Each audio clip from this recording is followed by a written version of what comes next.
chaffee daandii guddinaa dargaggoota chaffee chaffee karra milkaa'inaa ga'eessota chaffee jireenya salphisaa soonatti dabala ajaja fuudhachuu sooraan isaa bara.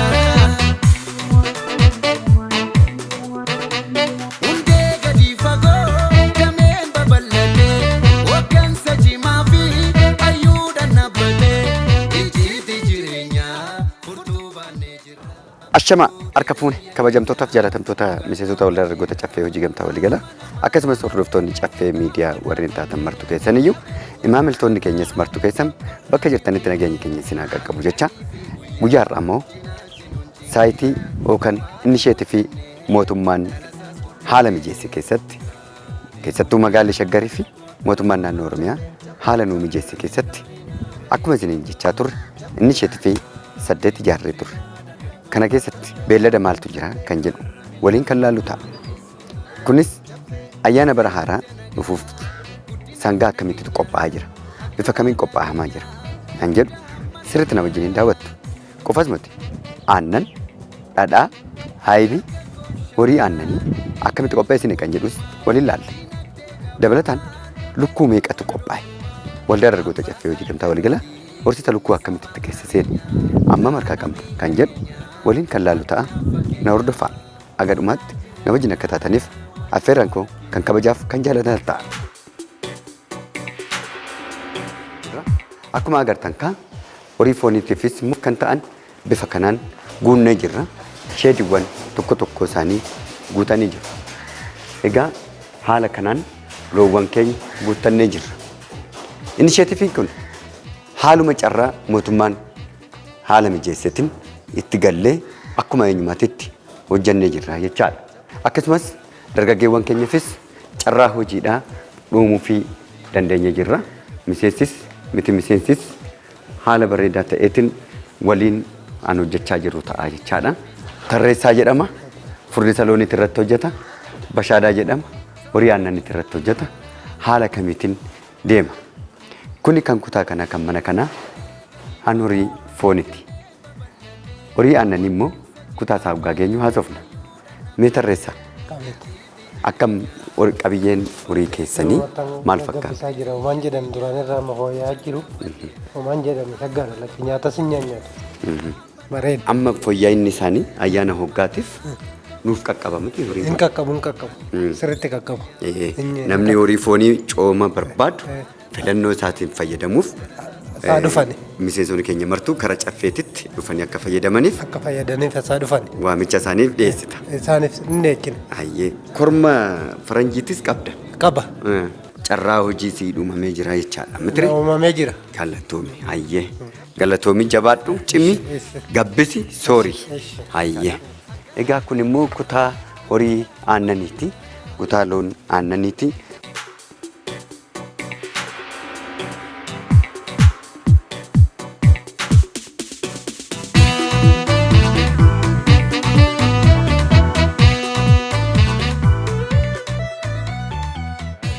Mudurri maal? Amma kan jala ga'an jiru miti? Jala geessee jirti. Okay.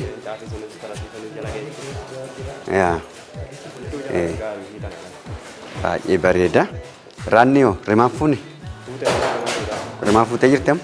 Gaana kaastee jirti miti? Okay. Egaa kunoo bifa kanaan immoo horii aannanii haala gaariidhaan loowwan horii aannanii ammaaf kan gale horii 9dha. Horii 9 keessaa amma kan jiru kormi achitti jira. Kuni warra aannaniiti. Hundi isaanii warra rimaadha. Kan dhalanii miti. Ji'a tokkoon booda aannan hin arganna miti. Ji'a tokko kana keessatti aannan hin calqabna. Aannanis, aayibis, dhadhaas hin calqabna. Ayyaana bara haaraatiif qophaa'insi keenya sirriitti daran kan hin qabnedha. Sirriitti qophaa'aa jira jechaadha. Loon keenya martuu isaaniitiyyuu hin nyaatu. Hin dhugu sirriitti kunuunsa itti deemu qeerroon keenya dargaggeewwan keenya bifa barbaachisaa ta'eetiin hojiitti galanii jiru jechaadha. Haala kanaatiin hojiitti galchaa akkamitti deemna kan jedhu bifa kanaan itti deemna jechaadha. Qaamni ilaallatu bulchiinsi magaalaa Shaggaris ta'e naannoo Oromiyaatis ta'e qaamni ilaallatu kamiyyuu deeggarsa waldaa dargaggoota caffee hojii gamtaa waliigalaaf maddee dhaabbatuun akka nu deeggaru akka nu gargaaru rakkoolee qabnurree akka nuuf hubatu kabajaan gaafanna haala kanaatiin akkaataan ijaaramni keenya labsii 985 muraa 2009 jalatti hundaa sadarkaa federaalaatti kan ijaaramuu dandeenya akkaataan ijaarama waldaa dargaggoota caffee hojii gamtaa waliigala Oromiyaa fi Finfinnee keessaa yoo ta'u yeroo ammaa kanatti daangarraa aga daangatti qaqqabnee jira kanaaf qaamni hooggansummaarra jiru martu isaatiyyuu ogummaa kan qaban martu isaaniitiyyuu akka nu gargaartan kabajaan isin yaamna kabajaan isin gaafanna kanaaf aga danda'ama ta'een nu wajjin akka taatan waamicha koodhaa galatoomaa ulfaadhaa manneen horiidhaa asirratti fidnee jirra kara lukkuutti immoo dabarra kan biraatis immoo kan itti galuudhaaf qophaa'aa jirus qophaa'insa sarras kan jiru siin agarsiisna haala kanaan fakkaataa jechaadha. Walqabnee mul'ifna daandii guddinaa dargaggoota karra milkaa'inaa ga'eessota daandii guddinaa. Shama egaa akkuma waliin jechuuf yaalle egaa kun immoo manni amma kan ijaarsi isaa guutumaan guututti qophaa'insi kan dhumaafii jirudha. Kan loonii jechaadha. Loonii afurtu jira akkuma jechaa turre. Kuni gandaa itti nyaatanidha. Tokko kan itti nyaatan, tokko kan itti dhuganidha. Nyaataa fi bishaan kan itti qophaa'uufidha kan horii tokkooti kuni. Egaa kuni bifa kanaatiin bitaa mirgaan horiin akkuma kutaa sila agarreetitti bifa kanaan mooderni ta'aa saayinsawaadhaan bifa yeroo inisheetifiin deeggaruutiin haala heeyyamuutiin siisteemni inisheetifii haala heeyyamuun ijaarsa isaa bolokkeettiidhaan bifa kanaan ijaarree fidnee jirra.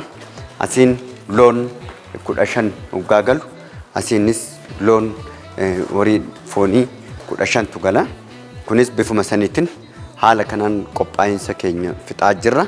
Haala dureen isaa horiin amma galan ni jiru. Horiin amma erga qophaa'insi kun bifa kanaan har'a guyyaarraa anaan wanni daawwatamuu danda'ameef dirqama otoo hin laalin murteessaadhaa hin galchamoo hin galchisiisu hin nafamoo hin nafu maal tafa kan jedhu qophaa'inni keenya wanni hafu erga dhume booda edda raawwatamee boodatti kan galu ta'a. Amma gaa parsantii 100 keessaa parsantaa 99 ga'ee jira. Wannoonni hunduu parsantii takkittiin isa kana qulqulleessuudha. San booda horii galchuudha. Kanaafuu waan hundaa fidnee jirra. Iddoo kanatti egaa lafa itti iddoo mannoon tuulamuudha. Kun teessoo mannooti. Kunis iddoo itti warreen loon soolan yookaan warri horii furdisan eegumsa irratti warri jiran kan itti bulan jechaadha. Qooxii bakkee kanatti ijaaramee kan walitti galuutu jira. Bakkeen kunis bifa saniitiin qophaa'ee jira. Haala kanaatiin sirriitti qophaa'insa isaa haala duree isaa fixannee kan itti hojjennu ta'a jechaadha. Waldaan dargaggoota caffee hojii gamtaa waliigalaa bifa gaarii ta'eetiin qophaa'insi keenya fi heerooma isaa misoomarraa kan gadi teenyeef kan hin boqannaa kan nu barbaachisne ta'uusaa faajji'uun mul'ata isaa kaayyoo fi galma isaa bakkaan ga'uudhaaf halkanii guyyaa fiiguun dirqama. Iftoominatti miseensotaaf dargaggeewwan qabnuu fi akkasumas immoo waldaa wajjiniin ta'uudhaan dirqama waliin hojjechuun murteessaadha waan ta'eef haala kanaan immoo bifa kanaatiin warreen carraan hojii uumameef martu keessaniyyuu galata guddaa qabdu warri hojjechaa jirtanis akkasumas immoo warreen carraa hojii eeggachaa jirtanis warri qacarriidhaafis galtan eeggachaa jirtan warri gaafattanis obsaan nu eeggadhaadha. Hunda keessaniifuu bakka jirtanitti immoo qacaramuu qofaa miti carraan uumame bakka jirtanitti immoo nurraa fudhattanii akka nagaddaniif nurraa fudhattanii akka daldaltaniif hojii biizinasaatitti akka galtaniif kabajaanan isin affeera. Kana fakkaataa galatoomaa horaa bulaa Liibanaa. Dargaggoof shamarran eenyu gonkumaa dinagdee gabaanaan eenyuun nuun dorgomaa ambaasaaddarooti. Egaa kuni kara bitaa kiyyaatti kan argamu saayitii lukkuuti. Kara mirgaa kiyyaatti kan argaman saayitii horiiti. Caffeen bifa kanaan ijaarree jirra. Kuni istoorii yookaan magaazana waan mannoowwan iddoo itti kuusaa mana kuusaa horiidhaafis lukkuudhaafis kan itti ta'uudha jechaadha. Kuni bifa kanaatiin mannoon kan itti margi akkasumas wanni adda addaatti tuulamuudha. Iddoo kana kaa maal fayyadamuudhaaf qophaa'aa jirra shawaan kan garagalee naannoo kanatti manneen kara dhibbaa oleeti kan jiru. Manni dhibbaa olaa ta'u malee manni biddeenaa hin jiru. Wanni nyaataa baay'ee rakkata hojjettoonni keenyas kan kaanitis isa kanarratti mana biddeenaa sarvisii ijaaruudhaaf jirra. Akkasumas biiroonnis maddee kanatti biirootu qophaa'a. Haala kanaan iddoon itti buusicha horiitis bifa kanaan horii noo dhufan kan itti bu'u asitti kan itti fe'amus asii fe'ama. Isaan kana irraa gadeen kunis istoor irraa ijaaruudhaaf qophoofnee jirra jechaadha. Haala kanaan egaa caffeen wanni hojjechaa turee fi wanni hojjechaa jiru ammas wanni hojjetu iddoo kanarratti inisheetii mootummaan carraa mijeessin dargaggeessi keenya fi nutis waldaan keenya martuyyuu inisheetii carraa mootummaan hojii dhabdummaa haphisuuf yookaan hir'isuudhaaf balleessuudhaaf bulchiisni magaalaa Shaggar akkaataa hojjetu irratti caffeenis waliin hiriiruudhaan deeggaruudhaan gargaaruudhaan wal ta'uudhaan waliin hojjanna jennee kaanee jirra. Isinis qaamni ilaallatu fi miseensonni waldaa dargaggoota caffee hojii gamtaa waliigalaatis kana hubannoo keessa galchuudhaan warreen mannoo irratti hojjettan warreen marga mannoo horiitii irratti nyaata horiitii irratti nyaata lukkuutii irratti warreen hojjettan nu wajjin hojjechuu akka dandeessanii fi akkasumas caasaan tokko tokko nu wajjin haasa'aa akka jirtaniif ammas hojjechaa akka jirtaniin beekama. Haala kanaan akka hojjettanidha. Egaa kanarrattis ijaarsi bifa kanaatiin deemee jira. An lukkuudha. Inni kun madadaan afran isaatiyyuu kan lukkuuti. Lukkuu kutaa tokko tokko isaa keessa meeqatu jira waliin kan laallu ta'a jechaadha. Kana fakkaataa nafaan akka buutaniif kabajaanan isin affeera. Egaa amma immoo kun kutaa lukkuuti. Egaa lukkuuwwan keenya hoo galchinu caacutii xixiqqoo turte yeroo ammaa kanatti buusuudhaaf karaa gurguddatanii karaa hanqaaquu buusuudhaaf qophaa'insa irratti jiru jechaadha. Haala kanaan gugguunnetti kan jirru. Egaa horsiisa lukkuu furdisa loonii horii aannanii hojjennu anuma horii aannanii kanaan isinitti agarsiisaa dhufeedha. Lukkuun immoo bifa kanaatiin haala kanaan iddoon lukkoowwan itti jiran bifa kanaan qophaa'aa kan jiranidha. Ayyaana waggaatiif warreen lukkuuwwan as jiran kun haadholee qofaadha. Lukkuu hanqaaquu qofaadha kan asis jiran mana sadi keessa kan jiran lukkuuwwan hanqaaquuti. Mana afuraffaarra kan jiru lukkuuwwan caacutee fooniti. Kanaaf ayyaanni dhufu bara haaraa dhufutti hundi keenyayyuu bifa gaariidhaan kan ayyaaneffannu jechaadha. Kanaaf jabaannee cimnee hundi keessanuu miseensis miti miseensis hoonuu gargaaruu dandeessan waliin kan hojjennu ta'aa jechaadha. Jabaadhaa nu hordofaa gadhumaatitti jechaadha. Galatooma.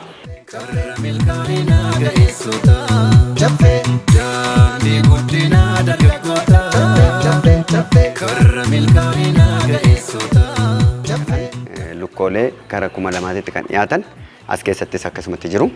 Kunis kutaa lukkuuwwan hanqaaquudhaaf qophaa'anidha.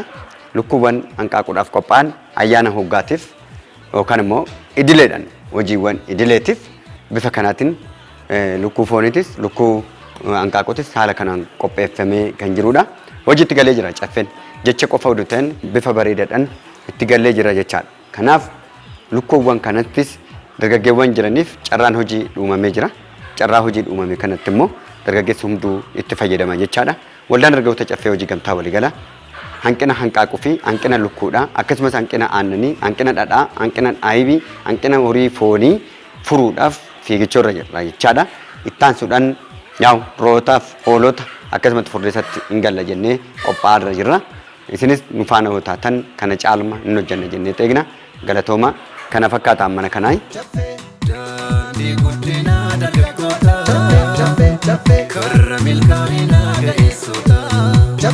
Salphata singeenye arsaa kafalleerra bu'aa bahii baanee hundaa gonfanneerra.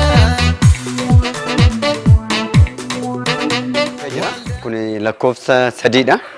Lakkoofsa sadii keessattis immoo akkasumatti karaa 1200 siqantu jira. Haala kanaatiin itti deemamtuma jirra jechaadha.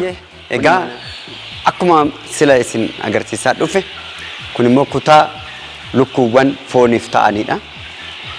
Lukkuu caacutoota yookaan lukkuuwwan kormaa ta'uudhaaf deemanidha.